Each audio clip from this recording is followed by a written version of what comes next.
Boa noite a todos. Boa noite. É uma alegria imensa estar aqui na paróquia Nossa Senhora do Rosário, encontrando tantos amigos queridos. Agradecer ao Padre César, o Padre Bruno também está aí. Muito obrigado pelo convite da Diocese. Eu agradeço a pessoa. Eu já troquei os nomes, Fernando, não vou fazer isso de novo, nem o Roberto, não vou chamar o Roberto de Roberto, nem o Fernando de...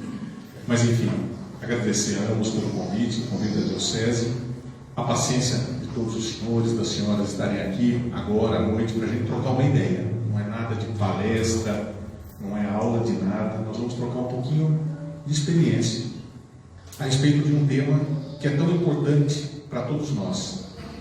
Estamos falando sobre um assunto caro ao nosso coração, às nossas famílias, que é uma tentativa de ter um caminho para educar os nossos filhos, que na realidade se estende aos nossos netos, aos nossos sobrinhos, aos nossos amigos, às crianças que frequentam a nossa casa, às crianças, aos jovens que frequentam a catequese, enfim, àqueles que estão sob os nossos cuidados, até mesmo numa sala de aula. Esse é um tema importante e, ao mesmo tempo, um tema que vem sido muito maltratado pelas autoridades públicas. O que nós vamos falar aqui hoje tem um viés absolutamente levado de acordo com o que nós acreditamos. Existem pessoas que não acreditam, existem pessoas que não têm as mesmas ideias, que pregam outras coisas. Nós respeitamos, amamos a todos, mas é absolutamente indispensável que a gente tenha uma firme decisão de educar as nossas crianças para a vida e para a eternidade. E essa é uma decisão firme que nós temos que tomar. Educar para o céu, educar para a eternidade. Isso significa decidir educar na verdade que a Igreja nos ensina. É sobre isso que eu gostaria de conversar. Em qualquer momento, ergue a mão, para, faz pergunta, não concorda, concorda, discorda. Eu estou à disposição em qualquer minuto. Podemos seguir assim? Combinado? Sim ou não? Sim. Então não. Obrigado.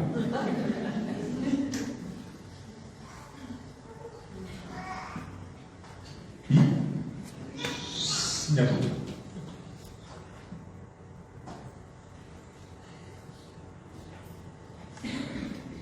Então, primeiro ponto, para a educação das crianças, a partir dos nossos filhos. De quem é essa responsabilidade? De quem é a responsabilidade fundamental pela educação dos filhos e das crianças? Dos pais. Muito bem.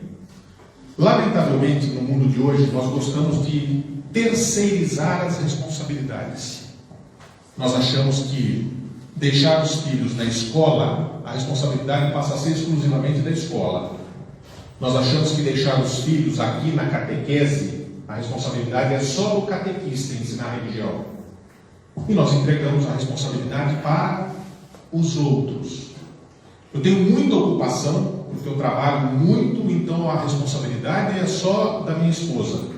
Eu deixo os meus filhos com a minha mãe, com a minha sogra, a responsabilidade é dos outros. Não. O pai e a mãe, conseguem ler? Sim. O pai e a mãe são verdadeiros representantes de Deus na vida dos filhos. Por isso tem autoridade sobre eles. Vejam que coisa interessante. ao mesmo tempo em que os pais são chamados a ter responsabilidade, o mundo hoje tenta dizer para nós que a autoridade tem que ser retirada dos pais. Há uma tentativa de tirar dos pais a autoridade sobre os filhos. Isso é tentativa legislativa, é tentativa ideológica, é tentativa de algumas escolas, é tentativa de partidos políticos, é tentativa de um monte de gente. Dizer, olha, o Estado cuida melhor, o Conselho Tutelar cuida melhor, em algumas situações cuida mesmo, porque existem pais que não têm condições, principalmente morais, de educar os filhos.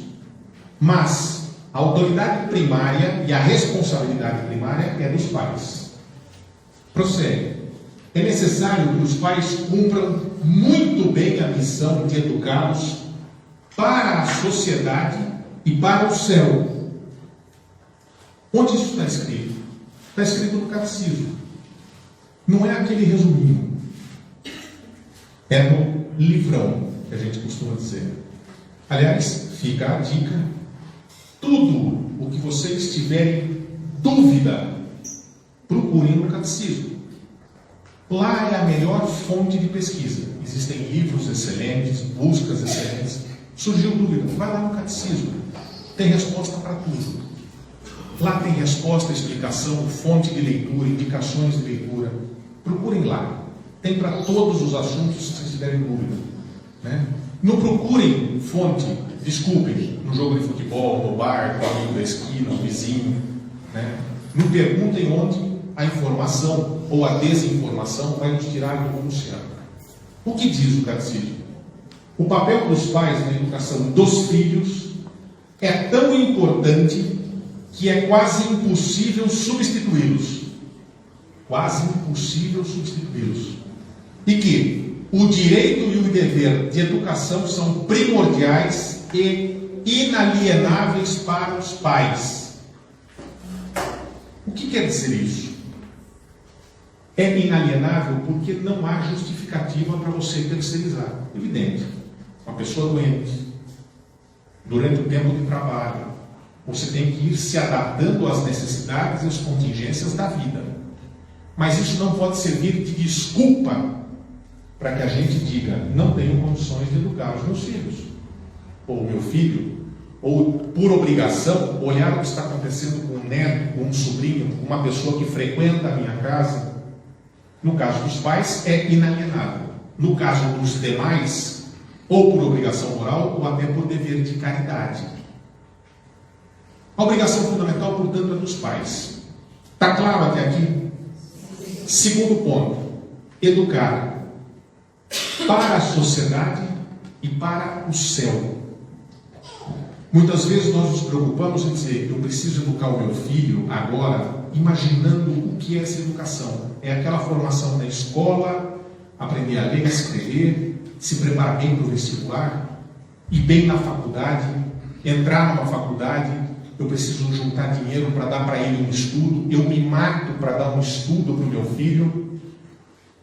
E a pergunta que fica com base no ensinamento da nossa igreja é, nós colocamos o mesmo empenho no preparo da alma dos nossos filhos?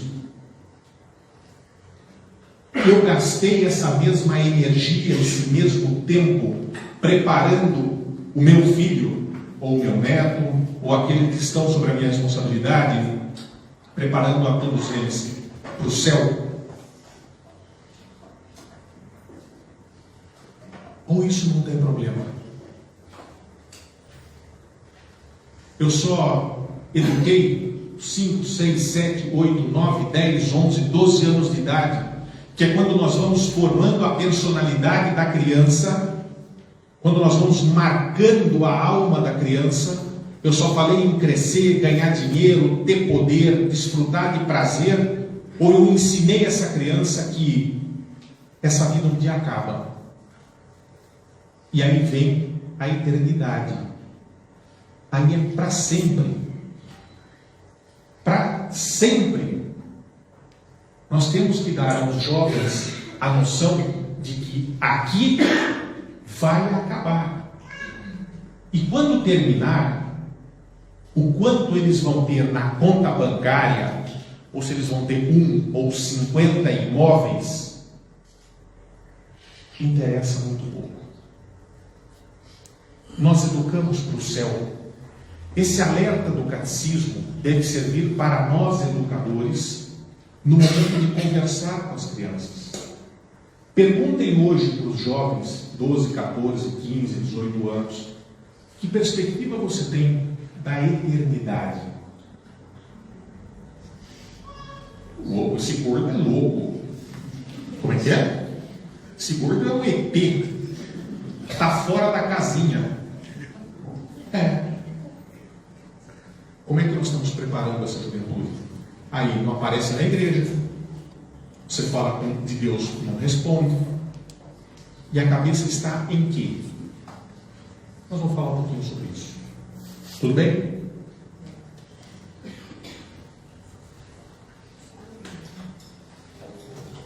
Dois pontos importantes. Primeiro, no momento de conversar, educar no dia a dia, é preciso estar ciente da responsabilidade pela educação para a vida presente e para a eternidade. Como preparamos a nossa família, os nossos filhos, netos, sobrinhos, para encarar a passagem do tempo e da vida? Primeiro ponto, então, reconhecer a própria responsabilidade. E reconhecer a responsabilidade daqueles que estão no nosso entorno. Isso é fundamental. E o segundo ponto, reconhecer as nossas limitações e os nossos defeitos. Todos nós temos limitações e defeitos. Isso vai fazer parte deste convívio. Então, saber reconhecer, inclusive diante dos filhos, os próprios defeitos, não é uma humilhação, mas sim coerência. Isso facilita guiá-los e corrigi-los, como ensina o próprio catecismo no 2223.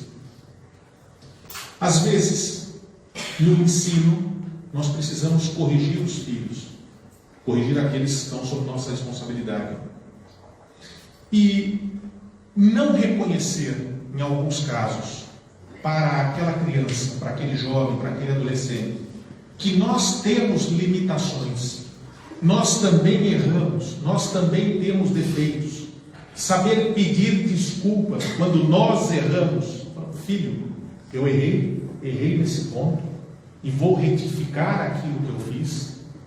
É um exemplo de humildade e de ensino para que aquela criança tenha a liberdade de poder chegar para o pai, para a mãe ou para quem estiver educando e dizer: pai, eu errei, peço perdão, vou retificar aquilo que eu fiz.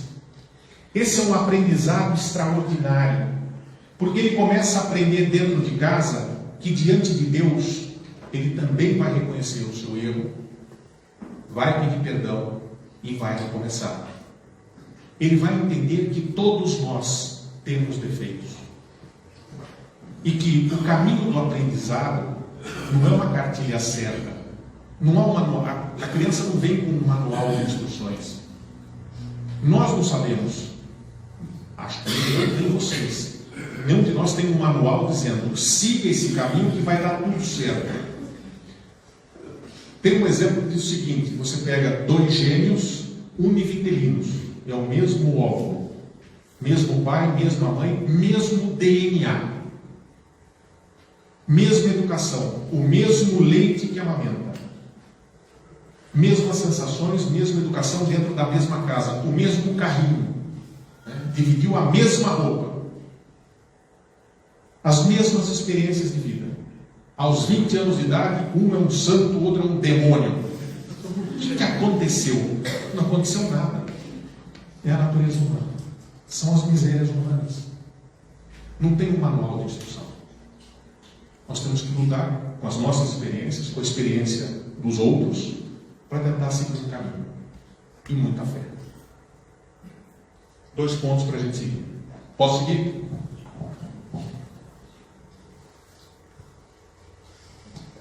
São Paulo nos lembra que os pais não podem humilhar e magoar os filhos ao educá-los.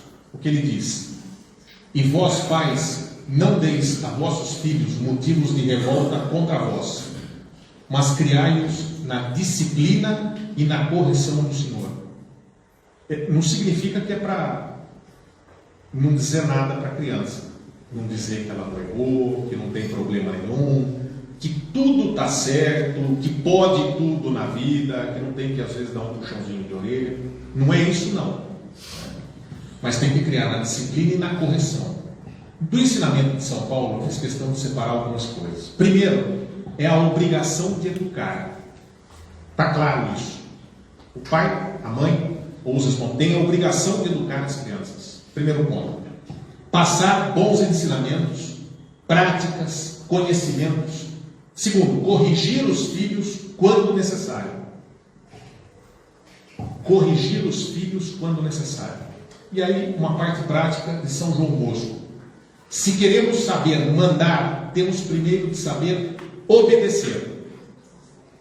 Se eu quero ensinar para os meus filhos algo relativo à vida e à fé, como é que eu vou dizer para eles seguirem determinada orientação ou determinado exemplo, se eu mesmo não pratico? Que tipo de exemplo eu vou dar dentro de casa, se eu, enquanto pai ou mãe, ou educador, não sigo aquele exemplo? Obedecer a Deus cumprindo as nossas obrigações faz com que os nossos argumentos se imponham pelo amor, não pelo temor. Transformando isso de forma prática. Eu, pai, chego em casa, um exemplo, bêbado, todo dia às 5 horas da manhã. Falo um monte de besteira para os meus filhos, para minha esposa, ameaço agredir alguém. Adianta, durante o dia, eu falar para meu filho: você precisa andar bem, não pode beber, tem que respeitar sua mãe, respeitar seus filhos. Como é que fica a coerência entre o discurso e a prática? Adianta eu ter o discurso, mas não dar o exemplo?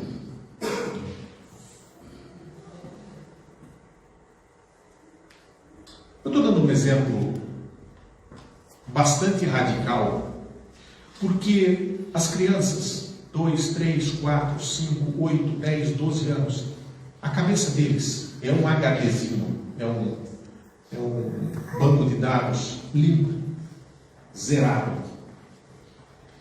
E o maior exemplo que eles vão guardando no cérebro deles são os exemplos que eles adquirem dentro de casa.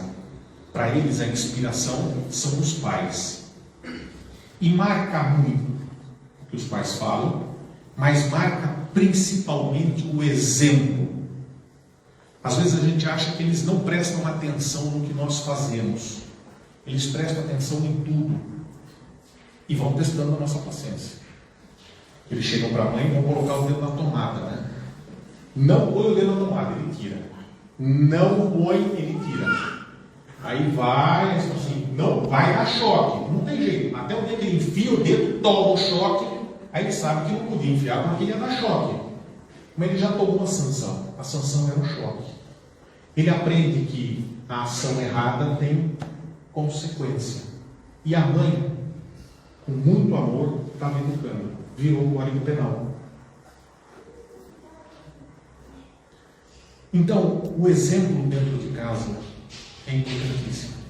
E aí, se eu sigo e obedeço a Deus, cumprindo as obrigações, eu imponho o argumento por amor, não por temor. Eu não vou determinar que aquela criança cuma. Você vai comigo à missa, você tem que ir à missa. Muito bom. Você não vai, pai? Não, eu não. Eu já estou velho, eu já não preciso, eu já... Não. Ele fala, vamos.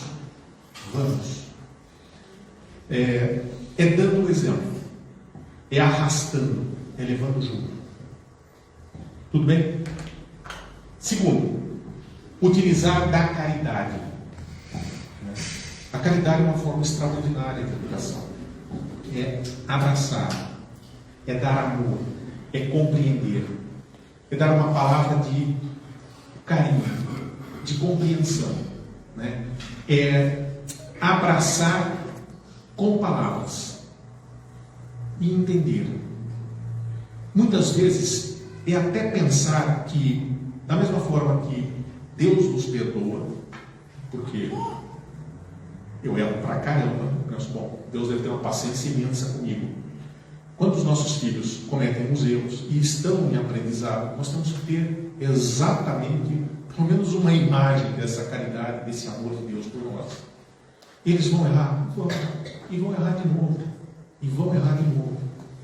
Eu lembro de quantas vezes minha mãe dizia, eu acho que ela diz até hoje, eu estou com mais de 50, não vou falar quantos anos eu tenho, eu estou com mais de 50, mas assim, meu filho, quantas vezes eu já falei para você, está gravado na minha cabeça, e eu já falei para os meus filhos, quantas vezes, e é isso, e o aprendizado é repetir muitas vezes, com um amor infinito, com caridade, com palavras de acolhimento. Imaginem, por exemplo, qual é o grau de satisfação pessoal ou de prazer de uma mãe que passa a noite de joelhos ou sentada ou deitada no chão do lado da cama de um filho que está lá queimando de febre e o médico não descobre o que ele tem.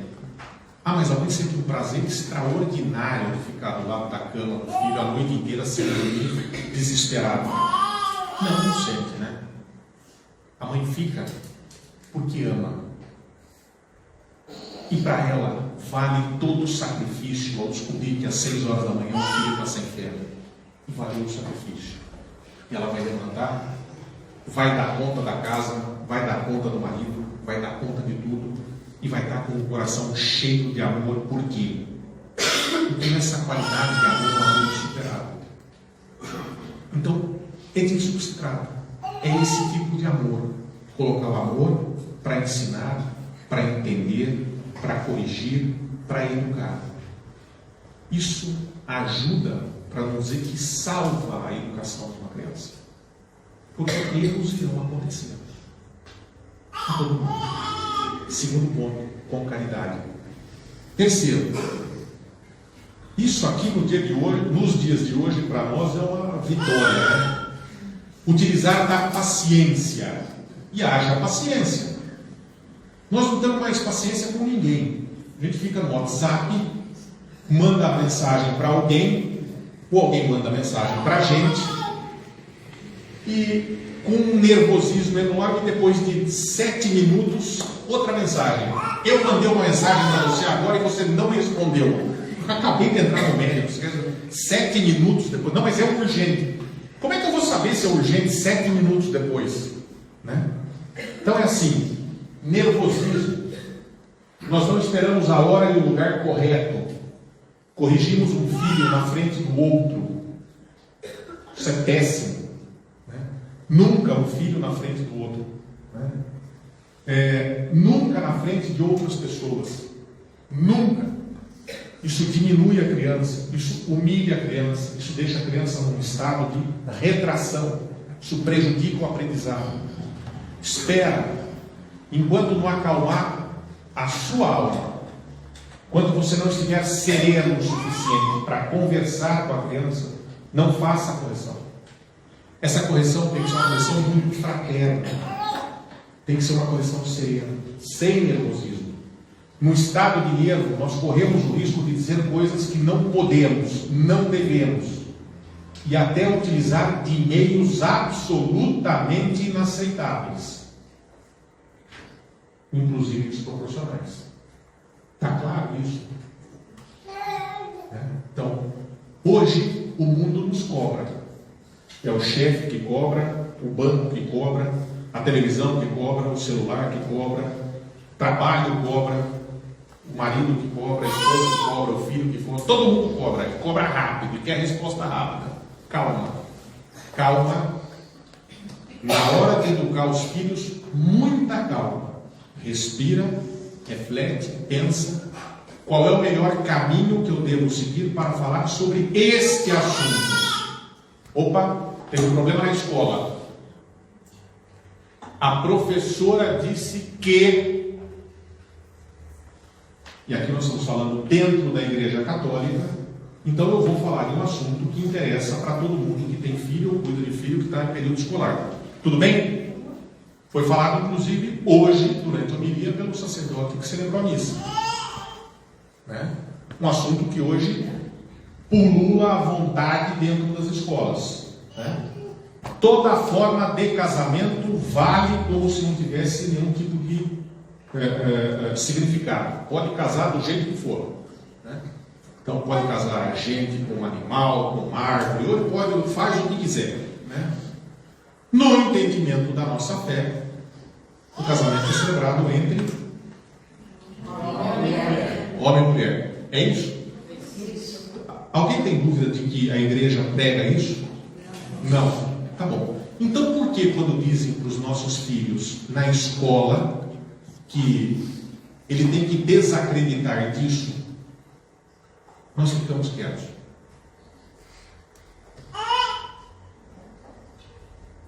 Porque quando os nossos filhos chegam em casa e falam assim, viu, a professora falou que está errado, que a igreja está errada, que eu estou errado, que você ensinou tudo errado para mim, pai. A gente fala, eu não vou entrar nessa conversa, filho. Por quê? Você fica bravo com a criança? Por que nós ficamos quietos? Por quê? Pode falar alto. Fraqueza. Fraqueza? Omissão? Covardia? É isso? Então, e por que nós ficamos quietos? Ué, eu não tenho direito de ter opinião? Veja, não é desrespeitar quem pensa de forma diversa. Nunca. Não é praticar ato de violência, de discriminação contra quem quer que seja, de jeito nenhum. Mas é simplesmente pedir que se respeite a nossa fé. Ponto. O professor de matemática não tem que dar aula de religião para o meu filho. O professor de matemática tem que dar aula de matemática. Ele é pago, ou pelo colégio, ou pelo estado, ou pelo município, ou seja, para dar aula de matemática. Então você, por favor, ensine quanto um mais um. É essa a sua função. Religião é ensino meu. Se eu quisesse aula de religião, eu contratava aula de religião. Aula de religião eu mando para a catequese, eu vou lá na igreja, eu ensino, a responsabilidade é minha. Não é sua. Está claro isso? Sim. Tem dúvida disso? Uma pergunta. Não se sintam constrangidos. Se quiserem responder, respondam. Quantos aqui olham o caderno dos filhos?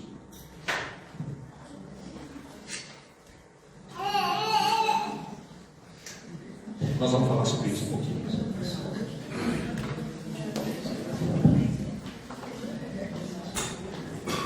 Aqui, sobre a paciência, Santo Afonso de Ligório dizia o seguinte: tome-se como regra nunca pôr as mãos no filho, nunca pôr as mãos no filho, enquanto dura a ira ou cólera. Espere-se até que se tenha aquietado por completo. Se você está com raiva, irado, bravo porque o filho ou a filha fez alguma coisa, enquanto você não se acalmar, não toma providência nenhuma, porque você vai fazer alguma coisa que ele não deve. É a dica de um santo. Tudo bem? Podemos seguir? Ninguém quer falar nada? Uma pergunta anterior a essa que o senhor fez, sobre quem vê os cadernos dos filhos. Minha filha já cresceu, já tem neto, então eu vejo do meu neto. Excelente. Faz muito bem. Sua filha já cresceu, já casou. Então, já que sua filha está casada, depois eu vou dar conselho para a senhora para fazer outra coisa para a filha casada. A senhora vai ligar para ela e falar assim: viu, está levando meu neto da missa? Quando ela não leva, eu trago. Pronto. Olha que beleza. Mudou a obrigação. Mas nós vamos conversar disso daqui a pouco, tá bom? Guarda a pergunta aí, tá bom? Olha, a obrigação do pai não acaba nunca. Não vou deixar a senhora ir embora. Bom, o quarto ponto nesse nesse tópico é não diminuir ou humilhar os filhos. Dar bom exemplo. Né? Então, Santo Afonso de Ligório também dizia: os pais estão igualmente obrigados a dar bom exemplo a seus filhos. Os filhos, principalmente quando pequenos, sobre aquilo que a gente falava, imitam tudo o que veem. Como poderão os filhos comportar-se bem se ouvirem seus pais blasfemar, falar mal do próximo, injuriar e desejar o mal, prometer vingar-se, conversar sobre coisas indecentes e defender máximas ímpias? Veja, se no ambiente dentro de casa os filhos ouvem os adultos, os pais, xingam o vizinho, ofendem o próximo. Hoje, o ambiente político, então, está propício para isso. Né? Fala um monte de palavrões a respeito de não sei quem, coisa que a criança não consegue entender, mas vai acabar aprendendo. Né? Eu digo, vou me vingar e vou fazer isso e aquilo. A criança já fica horrorizada, não dorme à noite. Né? Eu invento coisas e a criança começa a aprender que pode inventar ou até mentir. Se os pais dão esse tipo de exemplo dentro de casa, no convívio diário, como é que será a educação deles? Como é que eles passam a se comportar fora de casa? Ou como eles passam a se comportar fora de casa quando receberem dos amigos ou daqueles que com eles convivem situações próximas a essa? Percebem o perigo? Na realidade, há a necessidade de se educar bem dentro de casa para montar, para construir uma muralha de defesa de fora para dentro. Se eu contaminar dentro de casa com essa semente, fica muito mais difícil quando ele estiver fora de casa. Eu prossigo. Que bem se pode esperar dos filhos que veem os pais bebendo até chegarem bêbados em casa, ou então visitando lugares indecentes, não se confessando. Isso é uma coisa lógica, escrito no século IV. Nossa, Dibi, mas isso pode se aplicar hoje, né? Esse visitando lugares indecentes.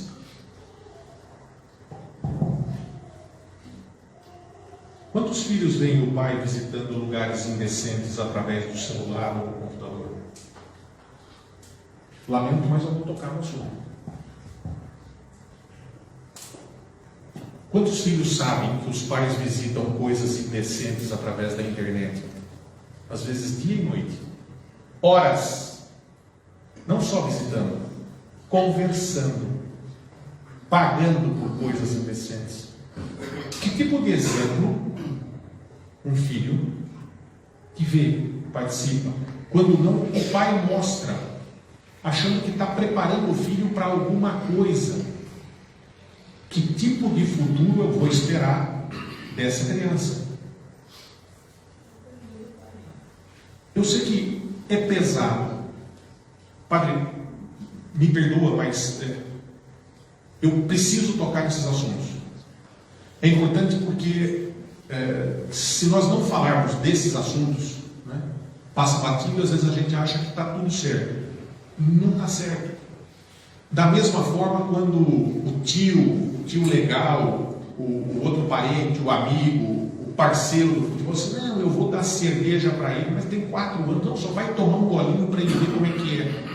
Toma um pouquinho aos 4, mais um pouquinho aos 5, mais um pouquinho aos 6. Eu abri a porta para aquela criança entrar no alcoolismo. Depois do álcool vem a maconha e aí vem a cocaína. É a porta de entrada para as drogas. Aí o tio legal, ele vai chegar na droga pesada antes de ir para a faculdade. Espera. É o relatório do Ministério da Justiça. Não é falado porque não interessa para ninguém dizer isso. Mas muitos desses começaram com os primeiros goles de cerveja, os 4, 5, porque a família abriu a boca primeiro. aprendeu a beber dentro de casa, não foi fora. Cuidado. Cuidado. Então, lá do século IV, São João Crisóstomo do século IV, ali, os pais obrigam seus filhos, aí São Tomás de Aquino diz o seguinte, que tais pais que têm esse tipo de comportamento, de certo modo, obrigam os filhos a pecar. É triste. É triste ler uma frase dessa de um santo doutor da igreja. Quinto ponto. Os pais não devem discutir na frente dos filhos, especialmente em matéria relativa à sua educação ou fundamentos de fé. Quando há um desentendimento de qualquer assunto material, corrente da vida, não discutam na frente dos filhos. Não mostrem uma divisão do casal. Eu estou dizendo, não concordo. Depois a gente resolve. Aquele bater boca na frente dos filhos, mostrar eventual desunião, principalmente em matéria relativa à fé, criar dúvida, gera desentendimento. Não. Resolvam depois. Pegar uma esposa, conversar separado. Não. A gente conversa tudo que tiver que conversar. Na frente dos filhos, nós temos que dar bom exemplo, temos que dar boa doutrina. Não sabe o assunto, deixa de stand-by, deixa esperando, consulta e depois responde. Tudo bem? Prudência e vigilância na formação dos filhos. Muitos pais são culpados da pouca ou nenhuma formação dos filhos.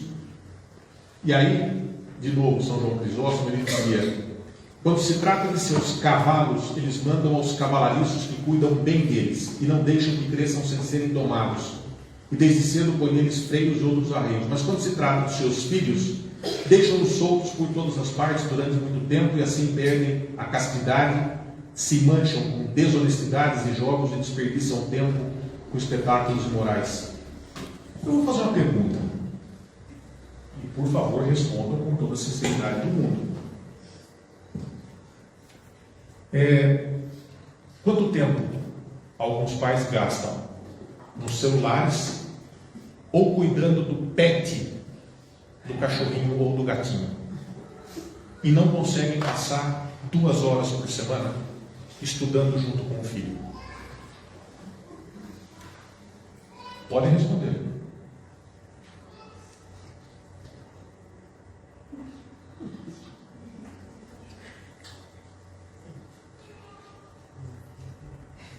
Doeu a pergunta?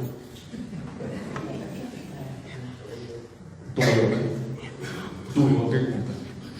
Então é assim, aqui nessa plateia de gente que frequenta a igreja, está preocupado com catequese, preocupado em ter uma vida santa, de buscar a santidade, eu não tenho preocupação nenhuma de fazer esse tipo de pergunta. Porque todo mundo aqui busca a santidade de vida. E eu tenho certeza que todo mundo aqui está preocupado com isso. Agora, meus queridos irmãos e minhas queridas irmãs, saindo daqui, nós temos uma preocupação de transformar o mundo. Porque Deus pediu isso para a gente. Como transformar o mundo? Essa é a questão. Como levar isso para quem está lá fora?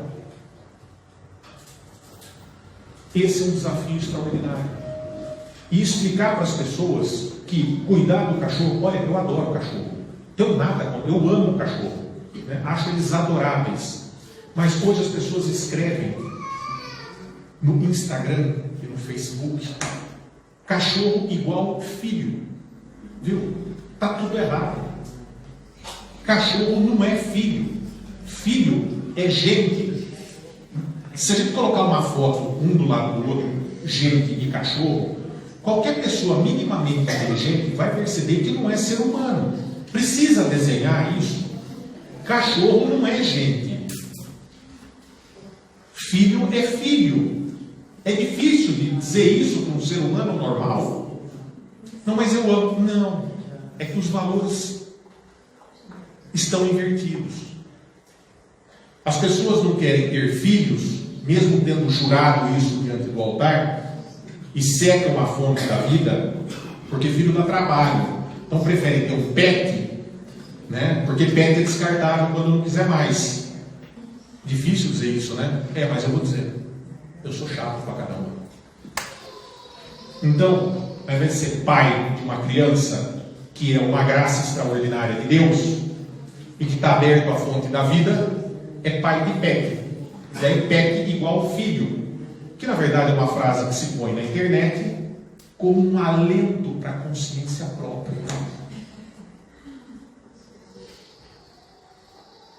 Pet não é filho. E hoje gastam fortunas com um pet e não são capazes de cuidar do miserável que está na esquina passando fome. Com todo o respeito do mundo, cada um faz o que quer da sua vida e do seu patrimônio. Agora, dos nossos filhos, nós temos que educar e dar valores verdadeiros. Estou dizendo que é para chutar cachorro, largar moeda, não é nada disso. Nada. Antes que pense o contrário. Você fala, o cara disse que é para largar, não é para largar cachorro. Tem nada disso. Só estou dizendo que não se compara. Para terminar essa questão dos animais, que é outro assunto, isso quando eu falo com os jovens, aqui os jovens não estão nessa idade, mas enfim. Quantos vocês têm? 19. 20. Vocês estão, eu acho que na faculdade vocês vão ter esse tipo de problema. Né? Quando o pessoal fala da questão, nossa, a alma do cachorro, esquece isso. Né? Porque a evolução, o Big Bang. Duas frases para guardar. Primeiro, a alma não evolui da matéria. Ponto. Segundo, ela foi infundida a um só casal. A questão da evolução. Foi infundida a um só casal. São os seres humanos. É isso. Então, não, porque a alma do cachorro não serve nada. Guardem isso, que agora nas faculdades estão dizendo todo tipo de atrocidade. Guardem a informação, tá bom? Vocês vão ouvir bastante isso. Tá? Então, vamos seguir, que eu acho que já saiu do assunto, mas fica na vigilância em relação àquilo que os nossos filhos falam, aprendem e aquilo que a gente precisa tocar. Enfim, tempo, paciência e persistência são frutos do amor em família. Né? Primeiro ponto, para educar bem os filhos é preciso ter tempo para eles, colocá-los entre as nossas prioridades, gastar o tempo com eles. Então, tempo é prioridade. Né? Não adianta dizer que temos todo o tempo do mundo. Nós não temos todo o tempo do mundo. As pessoas precisam trabalhar, precisam pagar as contas, precisam sustentar a casa, sustentar a família, tem problemas de saúde, precisam comprar remédio, comida, precisam pagar aluguel, água, luz, todo tipo de problema nós enfrentamos. Né? Isso quando não é necessário ajudar outra família, pai, mãe, filho, sobrinho, avô. Então assim, nós enfrentamos dezenas de adversidades na vida. Isso consome muito o nosso tempo. Consome o tempo do marido, consome o tempo da esposa, do pai, da mãe, daqueles que são os responsáveis. Fato é que, entre essas prioridades, os filhos têm que estar inseridos. Isso não pode ser, aspas, desculpa para eu descuidar dos filhos. Por maiores que sejam os problemas, eu preciso lutar contra esses problemas, contra a falta de tempo, para colocar os filhos nessa ordem hierárquica. Mas sobrou pouco tempo. Às vezes sobra o fim de semana, ou um tempozinho só à noite. Não tem problema nenhum. São contingências da vida. Qual é o segundo passo que a gente tem que ter? É a qualidade do tempo que nós estamos com os nossos filhos.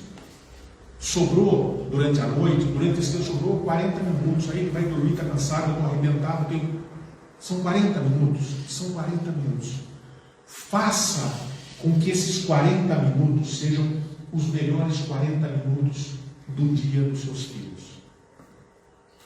No final de semana sobraram 3 horas, 2 horas. Use essas 2 horas como uma forma extraordinária de amor. Se preocupe com essas crianças. Pergunte do seu dia.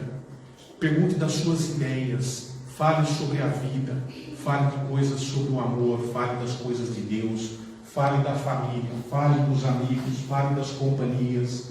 Pergunte com quem está andando, onde está indo, quais são as coisas boas, se tem alguma preocupação, se tem alguma tristeza. Fale de coisas bonitas com as crianças. Porque, não, eu fui com meu filho ao parque. O que você fez? Soltei na balança e fiquei no WhatsApp. 2 horas. Qual é a qualidade do tempo? Vocês percebem que dá para passar 5 horas e não servir para absolutamente nada? Ou dá para passar 1 hora empregando bem esse tempo e transformando essa hora em 1 hora de demonstração de amor e afeto? Está claro isso? Então, vamos transformar esse tempo para eles, entre as prioridades, gastar o tempo com eles e que esse tempo seja um tempo bem empregado. Tudo bem? 2.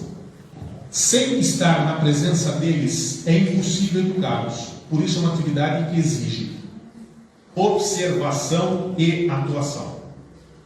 Dá para ligar hoje em dia?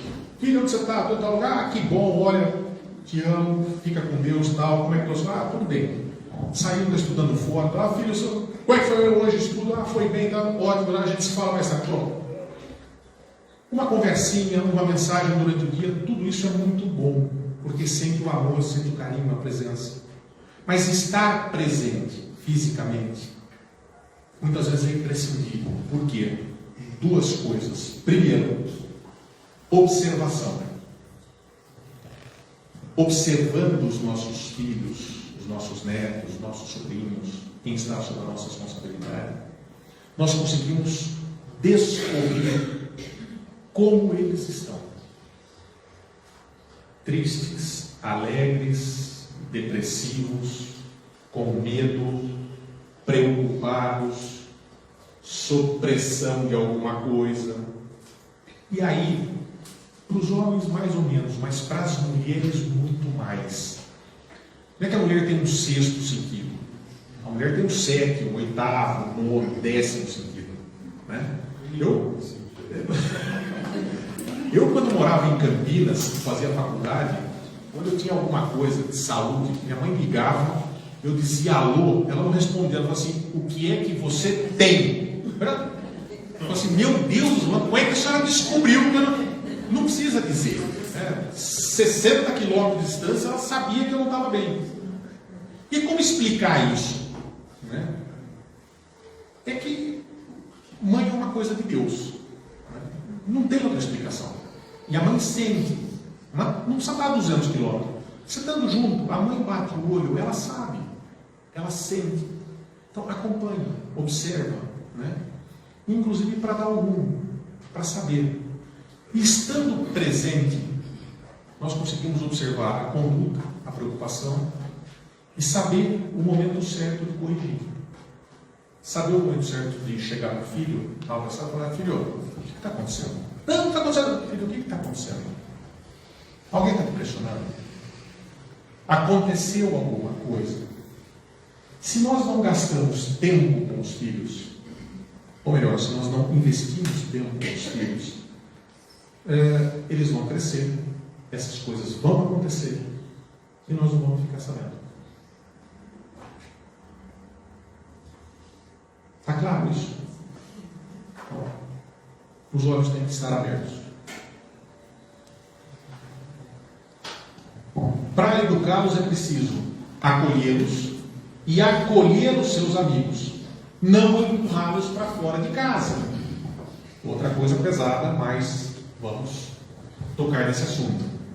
Sabe aquele momento em que, e hoje, com os problemas, trabalho pesado, às vezes chega o final de semana, o pai, a mãe, assim, essa criançada vai juntar os amigos dele aqui em casa, vai trabalho para todo mundo. Você, nós vamos, então vai. Sai sábado de manhã, volta sábado à noite, não sabe onde o filho foi, não sabe com quem foi, não sabe o que fez, não sabe o que deixou de fazer, nem quem eram as companhias. Sabe o que é isso?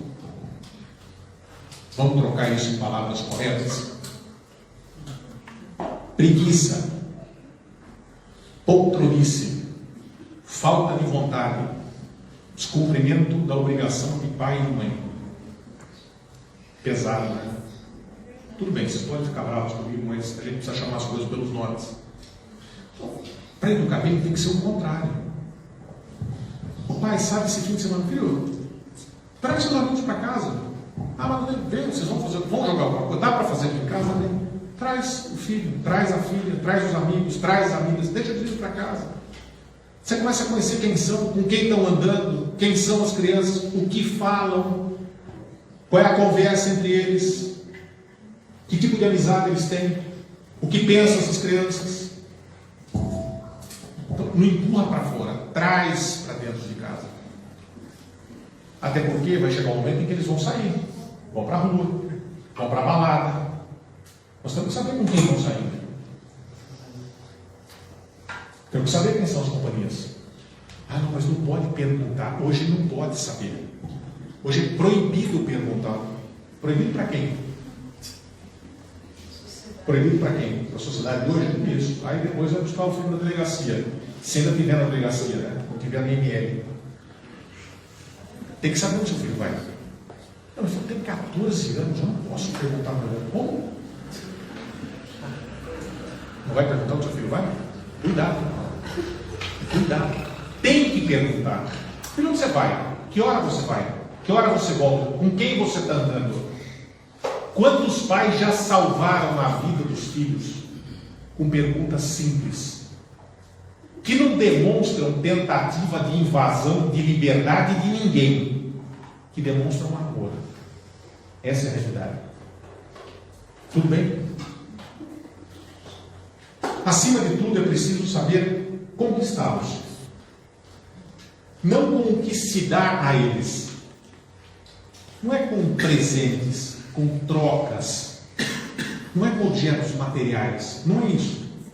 Mas com o que você é para eles. Os filhos precisam sentir um santo orgulho dos pais pela sua grandeza, pela sua maneira correta de agir, de falar, de lhes tratar, de se dedicar a eles. Sem isso não é possível educá-los bem. Isso não diz respeito a dinheiro, poder, não é nada disso. Não é uma compra com presente, com viagens. Os filhos precisam ter orgulho dos pais por aquilo que eles veem que os pais fazem por amor a eles. O sacrifício do pai, o trabalho honesto para conseguir comprar o material escolar, o trabalho da mãe em conseguir manter a casa, o sacrifício que eles veem nas nossas mãos, nos nossos olhos, nas nossas costas, o sofrimento dividido em família. Isso cresce, isso engrandece. Esse é o orgulho santo que os filhos muitas vezes têm dos seus pais. Não tem nada a ver com bens materiais. Aliás, por falar em bens materiais, aproveito para falar de um outro assunto também delicado. Vou falar, tá bom? Aí para o nosso pessoal da catequese, né? Até para orientar. Escolha de padrinhos. Padrinho do batismo, vai escolher padrinho para o crisma. Né? Quem que será o padrinho que vai acompanhar meu filho pela vida toda? Eu vou escolher esse padrinho aqui. Nossa, ele é ótimo. Ele dá presente bom, dá viagem, é meu camarada. Né? Ele assiste jogo comigo todo domingo. A gente bebe cerveja de sexta a domingo. É um cara que frequenta a minha casa, é meu amigo desde a infância. É uma pergunta. Ele entende alguma coisa de religião? Também é demais, né? Ele já... Viu? Você vai educar o seu filho para o céu ou para as coisas materiais? É para tomar cerveja, assistir jogo? Esse padrinho, ele vai levar seu filho para a missa se você não estiver vivo? Ele vai educar o seu filho na doutrina da igreja? Ele vai levar seu filho para confessar? Ele vai levar seu filho para ter direção espiritual com o sacerdote quando precisar, quando ele estiver desorientado? Ou ele só vai levar seu filho para passear na Disney? Por isso você vai escolher. Se essa é a escolha, está errado. É que fica ruim para o padre, por exemplo, dizer isso lá na missa. Vocês estão escolhendo o padrinho por causa da viagem? Não pode, né? É complicado, mas nós temos que fazer isso. Nós temos que ocupar esses espaços. Viu? Vocês estão escolhendo por quê? É por viagem, presente? Por quê? Nós temos que falar. Tem que orientar. Tem que educar para o céu. Tudo bem? Se tiver tudo bem, você pode falar também. Bom, como pensar uma formação para essas crianças? Eu estou atrasado? Como é que está? Roberto? Tem 10 minutos. Tá o quê? 10? 10 minutos. Dá para falar em 10 minutos? Tá, dá para falar em mais, menos, tanto faz. Bom, na fé. Na fé. Primeiro, cuidar dos sacramentos. Isso é absolutamente fundamental. Não tem o que discutir aqui. Cuidar dos sacramentos. Tudo, todos. Né? Então, o batismo, primeira Eucaristia, tudo. Né? Passar tudo. Os nossos filhos, cuide dos netos, cuide dos sobrinhos, cuide dos amigos. Vigia para aqueles que são amigos dos seus filhos. Né? Conversa. Lógico, chegou um amiguinho em casa, eu falo assim, você foi batizado? Não é isso. Né? Pelo amor de Deus, né? Não é isso. Né? Um pouquinho de serenidade, de caridade, de doçura. Né? Mas assim, não, nunca mais eu fui para a igreja. Puxa vida, por que você não foi? Não?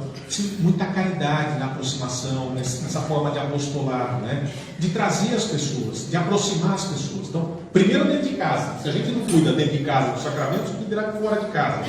E com aqueles que vêm e frequentam a nossa casa, né? Com aqueles que podem estar sob o carinho, trazer as pessoas, aproximar as pessoas dos sacramentos, aproximar as pessoas de Deus e da igreja. Tudo bem?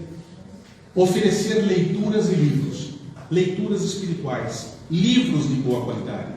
Às vezes a gente compra um livro achando que está um negócio, um monte de lixo debaixo do braço. Nossa, esse aqui é um dos mais lidos do país. Um grande lixo. Né? Levamos um lixo para dentro de casa. Não. Boas leituras espirituais. Né? Tem várias editoras no Brasil que têm excelentes livros. Se quiserem anotar, comprem livros de formação, pais, filhos, como educá-los e tudo mais. Vou indicar, posso indicar, Padre? Editora Quadrante. Entrem lá no site da Editora Quadrante, tem livros fantásticos na Editora Quadrante. Pode comprar pelo site, vai chegar na casa de vocês. Então, tem lá 200, 300 títulos, pode escolher à vontade. Né? Então, leituras espirituais. Mas além das leituras espirituais, deem boa formação para os seus filhos. Né? Hoje só lê notícia de site, 2 linhas e acabou. Né? Escolham livros bons, alguma coisa de literatura, alguma coisa de história, alguma coisa de... Deem uma formação completa para essas crianças. Deixem eles saírem na frente. O mundo hoje está emburrecendo. Dê uma formação total. Ah, mas eu não tenho onde pedir orientação. Peça para o seu pároco. O pároco tem indicação de leitura. Ele vai dizer para vocês quais são essa leitura espiritual. Ler, fazer oração, se possível todo dia. Todo dia. Leia um pouquinho por dia. Né? A gente come todo dia. Alimenta o corpo. Tem que fazer oração todo dia para alimentar a alma. Senão a alma também vai embora. Tudo bem? Na fé. Na família, falar com os filhos, dialogar com os filhos, né? Perguntar. Né? E aos poucos, né? Conversa de um assunto, conversa de outro, faz uma pergunta importante. Né? Estar presente, orientá-los, fazer oração em família. Esse é um santo remédio. Eles têm que aprender a fazer oração em família. Primeiro porque aprendem a fazer oração.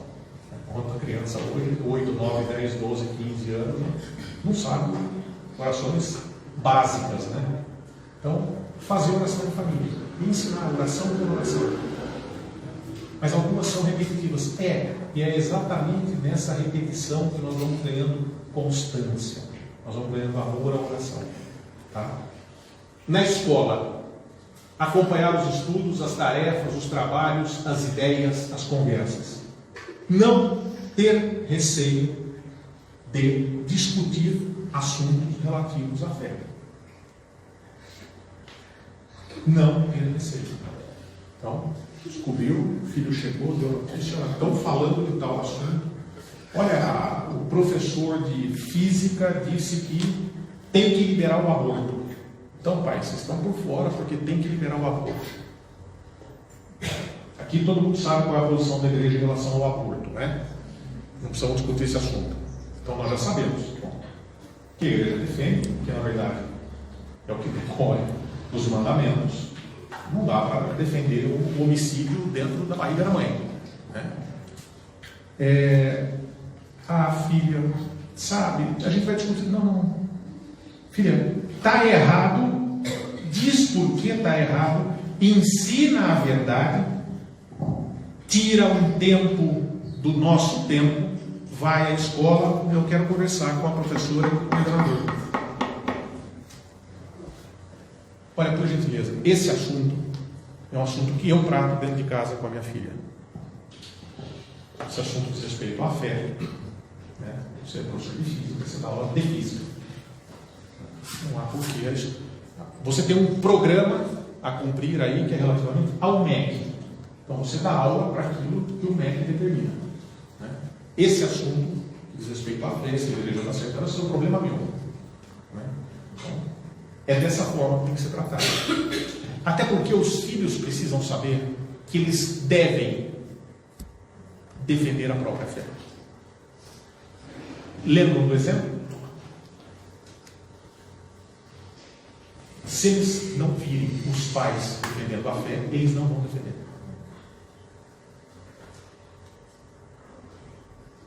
Tudo bem? Nas amizades, conhecer os amigos, saber onde estão e com quem, cuidar dos horários, orientar para as escolhas. Outro assunto, além de saber quem são, cuidar dos horários, orientar para as escolhas. Puxa vida, hoje não é viva a liberdade, pode fazer de tudo, tudo dá certo, escolhe o que quer na vida, eu vou interferir na liberdade de escolha. Cuidado, o discurso é falacioso, o discurso é falso. Você não vai dizer para o seu filho se ele deve seguir A ou B entre duas escolhas legítimas, lícitas, válidas, verdadeiras. Você deve orientar as crianças entre uma escolha para o bem e uma escolha para o mal. Você deve alertar o seu filho ou a sua filha na escolha entre uma boa e uma má amizade. E aí não é uma questão de liberdade de escolha, aí é uma questão de amor, é uma questão de obrigação moral, de ter o dever de orientar. Se você vê que seus filhos andam com pessoas inadequadas, nossa, mas existem pessoas inadequadas? Existem muitas. Crianças, jovens, adultos, velhos, tem muita gente inadequada nesse mundo, né? Se você vê que a companhia é inadequada, tem que dizer.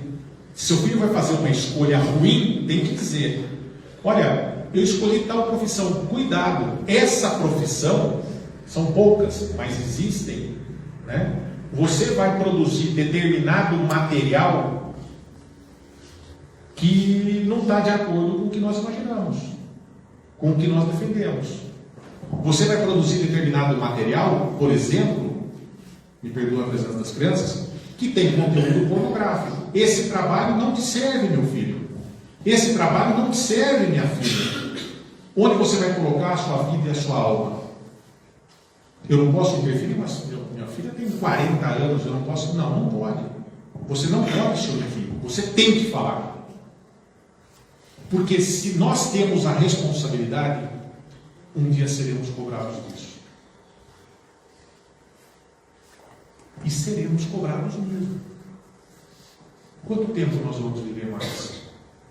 Eu olho e eu paro. Pode ser que hoje indo embora, não sei, tem um acidente. Pode ser que eu seja cobrado essa noite. Pode ser que eu viva mais um ano, mais 10, mais 50. Uma hora minha vida termina aqui. Aí é hora de prestar conta. Todo mundo aqui vai prestar conta. Eu não quis falar porque é um respeito humano. Escolhe. Escolhamos. Eu e vocês. Tudo bem? Nas escolhas temos que falar? Temos. Para sua filha que já é casada, tem que falar. Tudo bem? No apoio. Ser o apoio e fortaleza dos filhos. Eles devem ter a certeza de que a família é o ponto seguro da vida deles. Não é para destratar, tratar mal, sem caridade, sem carinho. Tem que ter a fortaleza. Os filhos têm que ter a certeza que qualquer que seja a tempestade que eles enfrentem na vida, o pai e a mãe sempre estarão à disposição deles para enfrentar o problema juntos. Isso é uma burrice extraordinária. Não interessa. Vamos tentar orientar e educar para que não faça. Mas se fizer, vem, porque a família é o seu porto seguro. A família vai te ajudar. Eles têm que ter essa certeza de que a família vale a pena, de que a família é um lugar sagrado constituído por Deus. E lá eles vão ter retaguarda para tudo que o mundo possa oferecer contra eles. Se tiver que cair, cai todo mundo junto. Essa certeza dá uma segurança extraordinária na vida da criança.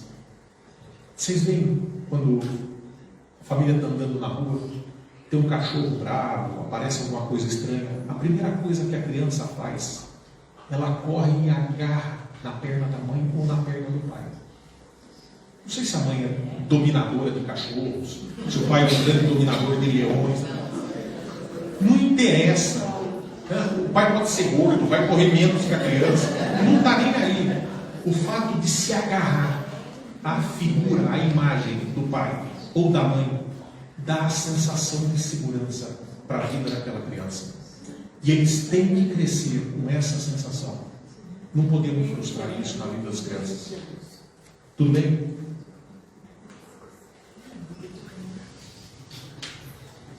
Todos precisam de ajuda. A quem pedir conselho? Estou terminando, tá? Prometo. A quem pedir conselho?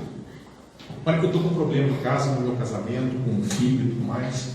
Eu preciso decidir o que eu vou fazer, eles estão dando muito trabalho, minha mulher torra a paciência. Não é verdade, não sei se você está gravando. Não torra, não. Senão eu apanho em casa de qualquer jeito.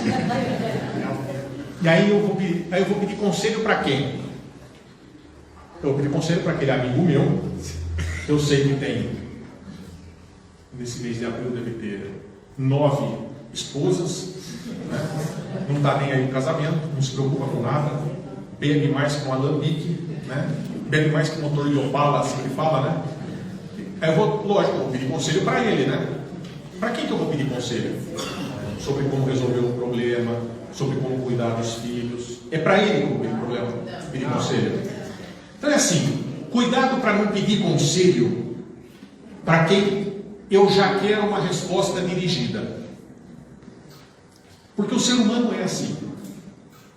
Eu quero pedir conselho para o cara lá que é o meu amigo do futebol e bebe comigo. Eu quero pedir conselho para aquela moça que eu conheço lá do cabeleireiro, que eu sei que já tem uma ideia fixa e que vai responder do jeito que eu estou imaginando. Não é isso. Para quem eu peço conselho? Eu vou pedir conselho para o meu diretor espiritual. É lá que eu vou pedir conselho. Eu vou pedir conselho para o pessoal lá da paróquia que tem boa formação, que sabe o que Deus me pede. Eu vou pedir conselho para quem possa me dizer o que Deus me diria se eu tivesse sentado debaixo de uma árvore conversando com Jesus Cristo. Ou eu, na minha oração, tenho que perguntar para Jesus: Senhor, o que eu devo fazer? Vai lá na igreja, fica lá na frente do sacrário, pergunta: Senhor, o que eu devo fazer? Mas pergunta com o coração aberto, querendo a resposta, e não dizendo a resposta. Então, para quem pedir conselho? Marca a direção espiritual. Vai lá, fala a verdade, não omite nada, né? Como trabalhar assuntos polêmicos em relação à fé, com amigos, na escola, nas relações sociais? Tem um assunto polêmico. Você está lá na roda, falaram um monte de absurdo, você está aqui no pescoço, vai fazer. Você pega a pessoa pelo pescoço, enche ela de porrada, como é que você faz? E assim, não. Como é que a gente faz? 2 coisas fundamentais. Primeiro, com a verdade. Segundo, com caridade. Não distratem as pessoas. Não briguem com as pessoas. Não tentem humilhar as pessoas. Não tentem dizer que elas não entendem nada. Não. Nunca. Com caridade. Nós nunca vimos uma passagem na Escritura em que Cristo tratou alguém que não tenha sido com amor, com caridade, com acolhimento. Pronto, é o exemplo. Segundo, com a verdade. Não concordem dizendo, não, mas tá bom, o aborto não tá bom, o aborto nessa hipótese, coitadinho do rapaz, né? Ele só tem 16 anos, mas não abdiquem da verdade, mas nunca deixem a caridade. Tudo bem? Dúvida, pergunta, briga, questionamento, toda a solução.